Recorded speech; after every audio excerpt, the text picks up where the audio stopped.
I have no time to work out. I have 3 children. When do you want me to meditate? Huh? I have no time. And you think I have no time is as real as it's 40 degrees, as real as it's sunny. And it's not malleable, and it's the way that it is. So a weather reporter is really genius, smart, because the whole weather reporter's life is to get you off the hook of being accountable. Namaste. You're listening to the Savannah Podcast. Join us on an exploration of Eastern spirituality, yoga philosophy, and conscious living for the new age. This podcast is a production of SavannahSpirit.com, the best place to shop for unique clothing, spiritual handcrafted jewelry, healing gemstones, and fair trade gifts from the Far East. Now, here's your host, Brett Larkin. Hello, Savannah family. Thank you for being here. Welcome back to the show. I'm really excited to share with you today's episode. Meditation teaches us that we are not our thoughts. Yet controlling that never-ending inner dialogue that so many of us have, even when we come to sit, is a massive challenge. And I know it's something I personally still struggle with for the first couple minutes in my seat. I feel like I'm still just clearing my thoughts. Today, executive coach Beth Weissenberger is going to speak to us about how we can gain more awareness of our own inner dialogue. Now, she is a master coach to CEOs and professional NFL players. She's the co-founder and president of Handel Group's corporate and sports division. She's had nearly 20 years in the coaching industry, and she's led personal development seminars for more than 50,000 people around the world. And she's been featured as an executive coach in Business Week and on the Huffington Post. One of my favorite things about today's interview is that Beth shared with me before we started recording that she wasn't so sure her message would resonate with yogis. And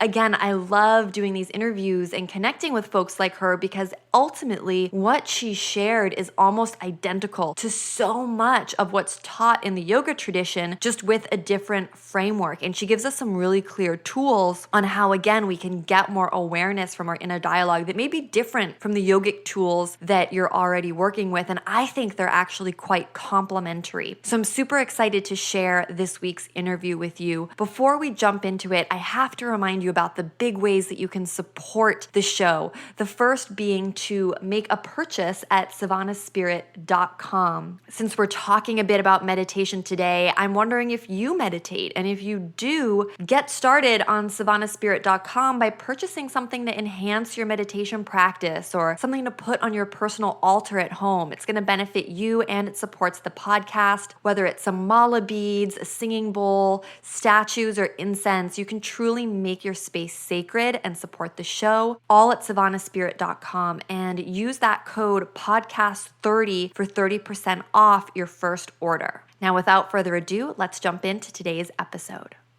Beth, thank you so much for being with us today and for coming on the show. Thank you, Brett. Thanks for having me, and thanks for, caring about our company. So you're going to define for us your definition of personal integrity. What does personal integrity mean to you, and how does it relate to the work you do with people? When we coach, what we're coaching for and we're looking for is not where you're great in your life. Where you're great in your life, we call that you being an author, where you are authoring that area of your life. And another way to say that is you're living true to your integrity. So that's, you have values. And if you have, your values are to be healthy, then you are living true to that. You exercise, you eat right, your body weight is consistent with how you want to look. So personal integrity is simply living true to your values, not my values, not your parents' value, your values, and are you living true to them? And for the most part, we get hired because there's certain areas of your life where you're not living true to your values. And you know it, and we figure it out with you, and then we help you in those areas. So it could be as simple as your exercise, or it could be let's call it I coach CEOs and executives, and the way in which you treat people is inconsistent with your value. And so your integrity's out with how you're leading. That would be another example. And Beth, you also do a lot of work with professional athletes. Is that correct? Yes, I coach Olympians, Olympic coaches, and currently NFL players. Wow. So what kind of work do you do with them? Because I know so many of the listeners are yogis, and a lot of the time as a yoga practitioner, you come to your yoga mat and you maybe set an intention for the day or you set an intention for your practice. But what I think is so interesting about the work that your company does is it's really taking it a step farther and saying, it's not enough to just make an intention or have something in your mind's eye, a goal or a vision. You really need to check yourself to make sure that all the actions in your life are aligning towards this one goal, this one purpose. Can you talk about what that looks like when you work with, for example, an Olympian or a professional athlete? Yeah, where we start, just like we start in our book with Maybe It's You, is your life is divided. We divide your life up into 12 areas that make up your whole life. And, what we want you to do is, and what we coach you to do is that in each area, you start with a dream. What's your dream in that area? So what's your dream? So when I started with an NFL giant years ago, I got the call from his agent that he was about to get cut, and he was a rookie and it was about to get cut. And what was killing him wasn't necessarily his playing, it was his head trip. And could I help? And he was interviewing coaching companies. And I was the third coaching company he interviewed. And then I got immediately hired. He didn't interview anyone else. And he really wanted me to deal with his head trip and his self-confidence in himself. Now, the end of the story is he's not a rookie anymore. He's played for years. He got a contract. He's, some of the games he's gotten MVP. So he's a rock star now. The thing is that there's your dream. Like, what's your dream? His dream started maybe, I don't remember, it was years ago, but some version of like, I don't want to get cut. That's not a dream. There's no negative in a dream. Like, it's not like, well, I don't want to be fat anymore, or I don't want to yell at my kid anymore. That's not a dream. That's what you don't want to do. If you ask a child, what's your dream? What do you want? They're going to be able to, in a matter of seconds, tell you exactly what you want. But you go to an adult and you go, what do you want? Oh, I don't know. I don't want this and I don't want that. Well, but what do you want? I don't know. I don't want to get cut. Okay, well, that's not a dream. And so what happens to adults is that we've played in the arena of dreaming as we grew up, and then enough of our dreams got kiboshed, enough of our dreams didn't happen that we no longer dream anymore. And the first place that we take you is to dreaming again and working that muscle and designing, well, what's your dream? When I'm working with someone who got cut, so I work with an NFL player after 8 seasons, he's gotten cut, and his dream is to be back on a team. And so I'm working inside of that dream. But then I'm like, okay, dude, we got to come up with some other dreams too. I'm clear that's your dream. We're taking actions consistent with it. But what else do you want in your life? Like, let's start to look at what else is there. And so I'm not going to, it's too confidential, so I'm not going to say, but we invented some new dreams for him. And he is now taking actions consistent with it. That's my job to make sure they are. And he's flying and having a ball. So it's what's your dream? Start there. And don't put a negative in it. Like, I don't want to hit my kids. Duh. But what's your dream? How do you want to be a mother? What kind of mother do you want to be? How do you want your body to look? What do you want in your marriage? What do you want in your new career? Like I'm working with someone now who wants to quit her job, doesn't have anything that she's going to, will be fine with money, but like she can't get out of her own way to come up with her dream. And so that's what I'm working with her on, like to be able, like, what do you want?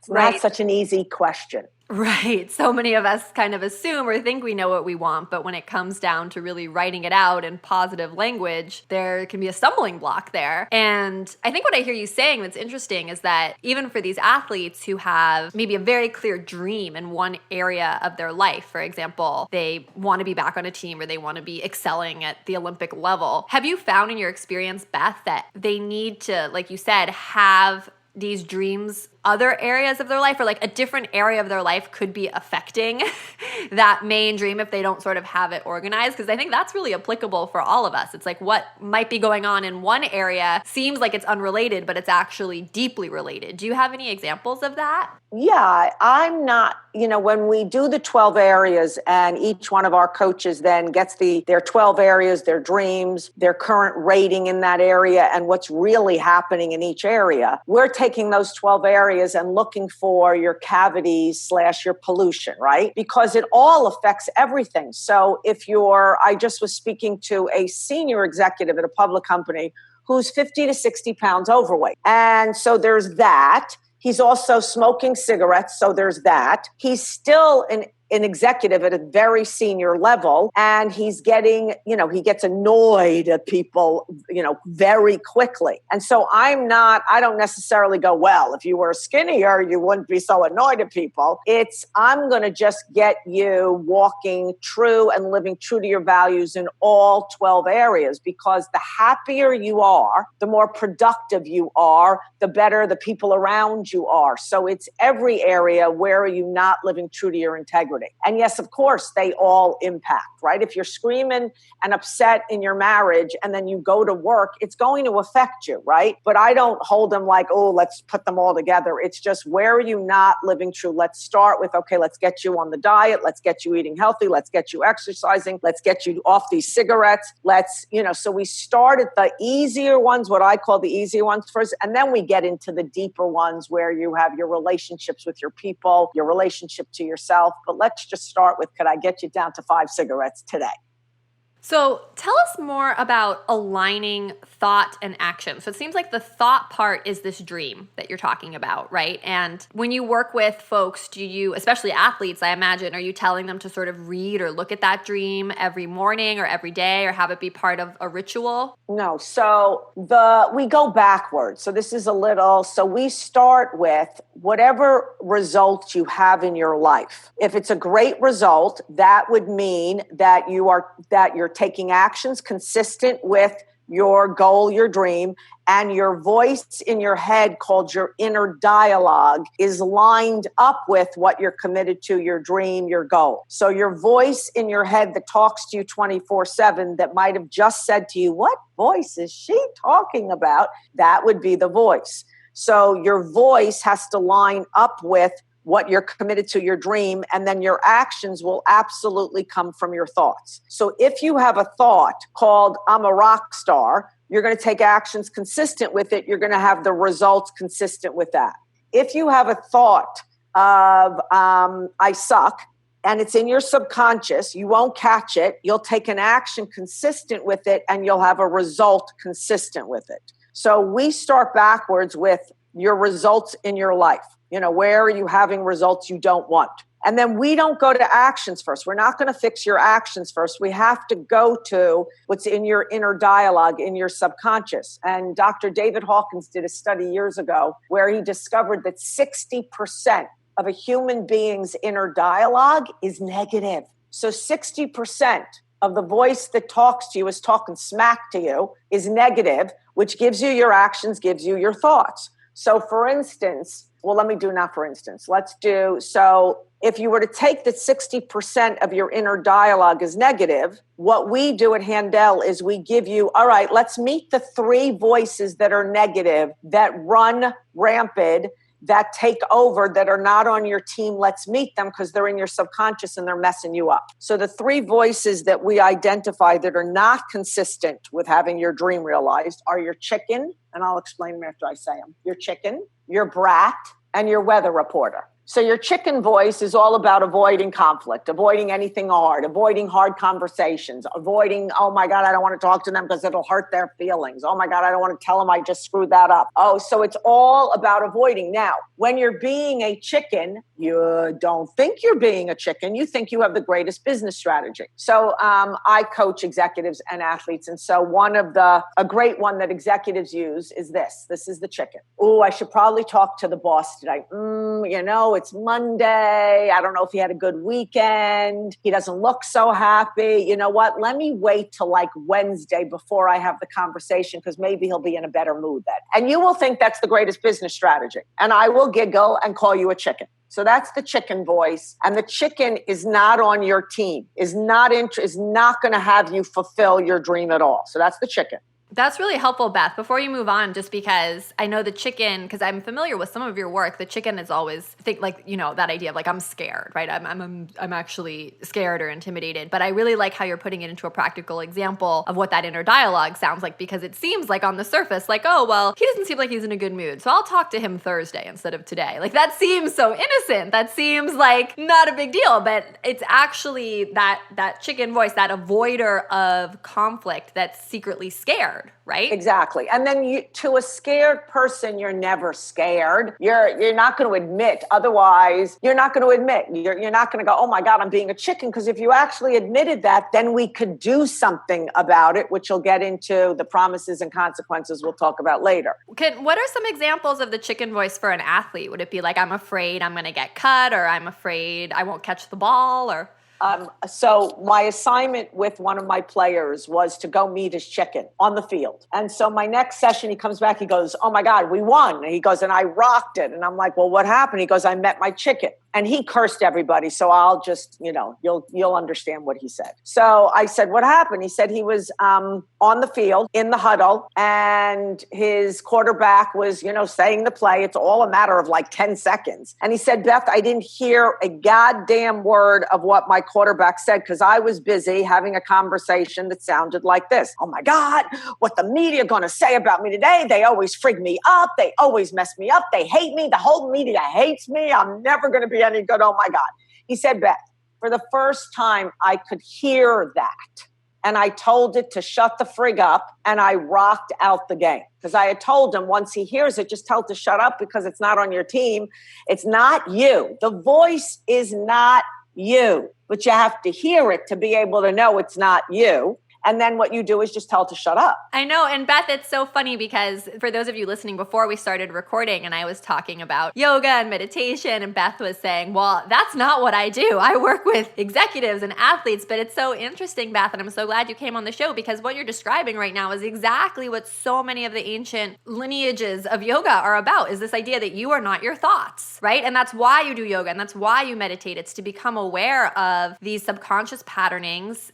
In yoga, we call them samskaras. That's what Patanjali called them in the Yoga Sutras, like these subconscious thought patterns that are just pervasive. And we meditate and watch our thoughts and use the breath as a tool a lot of the time to try to observe our thoughts. But for a lot of people, and I know a lot of people who struggle with meditation, it's just like sitting and just watching can be hard or not enough. And that's where I think a lot of the work that you do and coaches do is so, so helpful because we're all really talking about the same thing here. And I just so appreciate you putting it into these practical examples because this idea of like the chicken voice, it's like the chicken's a category of voices. And that voice sounds like the avoiding the difficult conversation. It sounds like feeling like a victim, right? Like, right. Who's saying what about me? It, right. And you have to be able to move it from being aware that we have voices to once you identify it like, oh, that's a chicken. Oh, she's fascinating. Okay. Clear fear. And then I'll give you what to do to get out of that hell. And then the next voice is the brat. So the brat is the defiant voice. The brat is, it's like for those of you who have teenagers, it's your teenager, right? You can relate to it like it's your teenager, but of course it's not you, but it is you, right? So your brat is, the voice of leave me alone. I don't want to. Go kill yourself. Get away from me. You're not the boss of me. Leave me alone. So it's like that defiant teenager, right? And so a good example of a brat is you're supposed to get up and go exercise, right?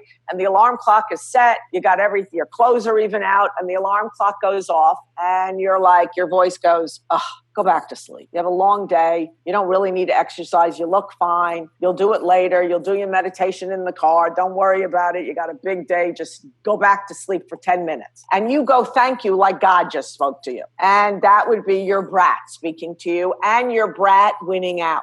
You will have conversations with your brat like your brat is you, and it's not. Has nothing to do with you, is not on your team, and will have you sell out every single time. So here's a tricky question. Like, how do you know when it's your brat and how, like say, because this is something I'm personally fascinated by, is say I wake up in the morning and I have a commitment to do yoga and meditate. Like maybe some of the athletes that you work with, they probably have to get up and they have intense training schedules. And that voice is saying, you know what, you were a little sick yesterday, you need to take it easy. Like, how do you know when you really do need to take it easy because maybe you're sick or something's wrong, and when it's like an excuse, when it's just like the brat voice? Consider it's always the brat voice. Listen, if you had 103 fever yesterday and you stayed in bed and you feel better today, likely you shouldn't go exercise, right? So from time to time, there are those exceptions. You know damn straight what they are. For the most part, it's just bratty. Give me a break. Right. And maybe like a good test is like, if someone paid you like $5,000 to do this right now, would you do it? Right, exactly. Like, shush up you, right? But yes, there really are the times, right? But the brat is really out to win every single time, to have you not participate, and not do something. Or bratty also goes to, being bratty with your people, right? So whether it's bratty to your children, your spouse, a lot of times in relationships, somebody's being a brat about something. I don't want to do this. Why do I have to? I do more than him, et cetera, et cetera. So the brat gets us in trouble, just like the chicken does. Gotcha. Okay. And then the third voice is the weather reporter. Tell us about that one. That's the most subtle of the three, but just as deadly. And remember, these are all in your subconscious. And, what we do at Handel is raise, conscious living. We raise consciousness. So the weather reporter is just like the weather. So I'm sitting in Westchester and it is cloudy and 40 degrees. I haven't looked, but let's go with it. So it's cloudy and 40 degrees. And all I can do is dress accordingly. I'm going to LA on Wednesday morning. I will look at the weather. I will dress accordingly. I can't change the weather. I can't be upset that it's going to be 70 degrees or that it's going to be a blizzard here. It's just the weather. And it's just the fact. Okay, well, when you're being a weather reporter in your life, you really think you're telling somebody it's 42 degrees and cloudy. So if I work for you, Brett, and I say, Brett, I know I didn't get this to you. I knew it was due tonight, but I sent 3 emails and no one responded to me. So it's not my fault. So I'm now reporting on the weather. There's nothing I can do about it. It is as factual as it's 40 degrees. What do you want me to do about it? I have no time to work out. I have 3 children. When do you want me to meditate? Huh? I have no time. And you think I have no time is as real as it's 40 degrees, as real as it's sunny. And it's not malleable, and it's the way that it is. So a weather reporter is really genius, smart, because the whole weather reporter's life is to get you off the hook of being accountable. And for athletes, sorry to interrupt you, but just like for athletes, could this sound like, well, I just have tight hamstrings, right? Or yes, it could sound like that. It could sound like, well, I'm just not flexible. I get that one a lot as a yoga teacher. And you're not flexible, right? And it's like as factual as anything, as real as it's 40 degrees. The best one is I have no time. I was just born this way. It's just so hard for me to lose weight because I really like food. My metabolism doesn't move as well. Like it's all excuse-based justifications, a bit of a victim, swearing that it is absolutely accurate that I have no time to work out, as real as the weather. Except if I paid you $1 million to work out 3 times a week for the next 6 months, guess what? You would find the time. So a weather reporter is all about not being accountable, thinking that what you're saying to your boss or to yourself is factual. Well, I'm just that way. Sorry, I'm just shy. I can't meet people. Right. Or thinking things that are in your family or been handed down to you are just like a sentence. Like, well, everyone in my family is overweight, or no one in my family is flexible. Do about it. So sorry. So you can hear there's not an authorship. There's not someone dreaming. There's not someone being accountable. It's the way in which you get off the hook. But to you, you're not getting off the hook. You really have a real reason that is as real as the weather, and you don't understand why people are telling you no. And it's a giving away of your power ultimately, right? And like the biggest way. Yeah, it's a victim of, oh, poor me, I can't be an author, and I'm not in charge of this area. But this can be a really hard pill for people to swallow, or I'm guessing in your work, because so many people use this excuse of like, oh, well, my mom was like that, or, my hamstrings are just tight, so I just can't do it, or whatever. Except that you're the one not happy in that area. You're the one that's got a cavity in there. You're not getting what you want. And so it's, the people that hire us that we work with are people who are committed to going beyond that, right? People who are interested in being happy and proud and productive of every area of their life and starting to deal with it. And so first you've got to identify, like you said, the pill, where are you a chicken? Where are you a brat? Where are you being a weather reporter? And none of that makes you a bad person. You're just, you're chicken here, with your dad. You can never actually say what you really mean. You're a chicken here with your boss. You haven't, you're hoping they just give you a raise and they still haven't. And you're being a brat with your husband with regards to your,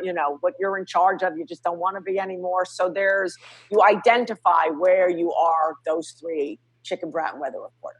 And for those of you listening, if you do have a meditation practice, you can use this framework that Beth is offering as you watch your thoughts in meditation. It's something that I've done. So to try to clarify for those of you listening, I mean, this is really what Beth is offering is just a framework on which you can use, like a framework you can use to observe your thoughts and to sort of categorize your thinking and give roles to some of these inner voices that we all have to just make it easier to identify them, because it's so easy to get caught up in the pull of the daily thinking otherwise. Exactly.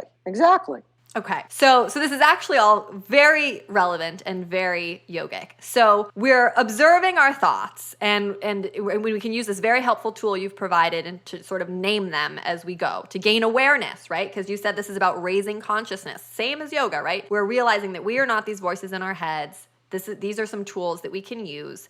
What happens next? We have to actually get into action, like get our butt out of the bed to go work out or do yoga, it seems like action is the next step, right? Exactly. So once you remember, it's your inner dialogue gives you your actions, gives you a result. You want a different result, you've got to change your inner dialogue. So now you've noticed where you're being a chicken, a brat, and weather reporter, and it's now time to really get them on a leash, so to speak, right? We're going to now leash them. They're not on your team. We're going to take them down, and our dream is going to win, and what we're committed to is going to win, not our inner dialogue. And so what you need is three things, and I'll say them and then I'll explain them. So you need a promise, and it's a specific measurable promise. You need a consequence, and you need someone to hold you to account. So any place you're being a chicken, brat, or weather reporter in an area of your life that you are committed to something else, you got to get them on a leash. It's almost like you got to manipulate them. You got to shut them down, because they will win. I've been doing this for 14 years now with my sister, and I'm a coach, and I coach senior people, and my chicken and brat and weather reporter will come up from time to time, and sometimes I don't even notice her, and thank God I've got coaches around me, or I will notice her, and then I need to put in a promise or a consequence, and then I always use one of my sisters to hold me to account. So a promise. So if you're a brat with your meditation, or you're a brat with your exercising, we'll just take a simple, right?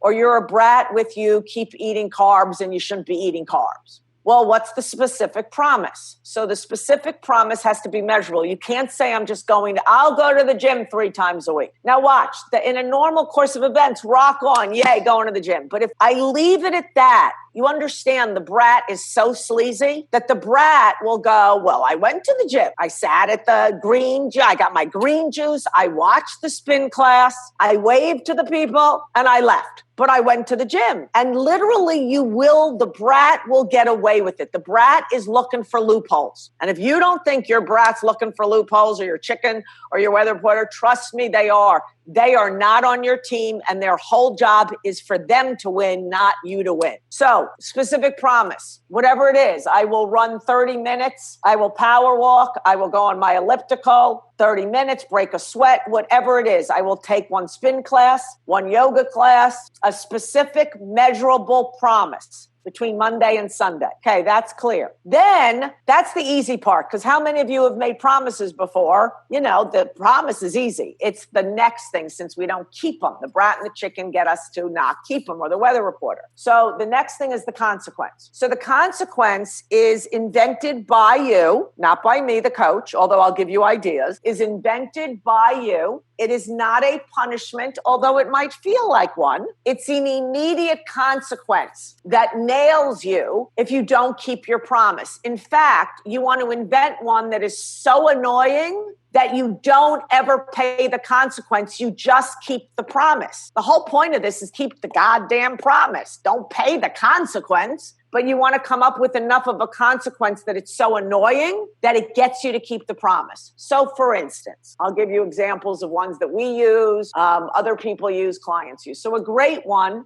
is you have to pay let's call it $20, you have to pay money out your car window to the street. So if you don't, if you don't do your 10 minutes of meditation today, you have a promise to do 10 minutes every morning, and you don't do your 10 minutes on the way to work, you take a $20 bill, open your window and let it fly. You're not giving the money to a charity. You're not giving the money to a homeless person. You're not paying the toll behind you, because that's all good things. This needs to hurt. This needs to annoy you. Another great one is if you have children. So I just got off the phone with one of my executives who has two children, 7 years old and 11 years old. And if he breaks his promise with regards to smoking cigarettes, for every puff, not a cigarette, for every puff over his 5 cigarettes, because we're breaking it down, we're not going cold turkey. For every puff over his 5 cigarettes, he has to give each child $5. And they raise their children that they have to earn money, so they never give money to their children. They have to earn it. So this will annoy the crap out of them.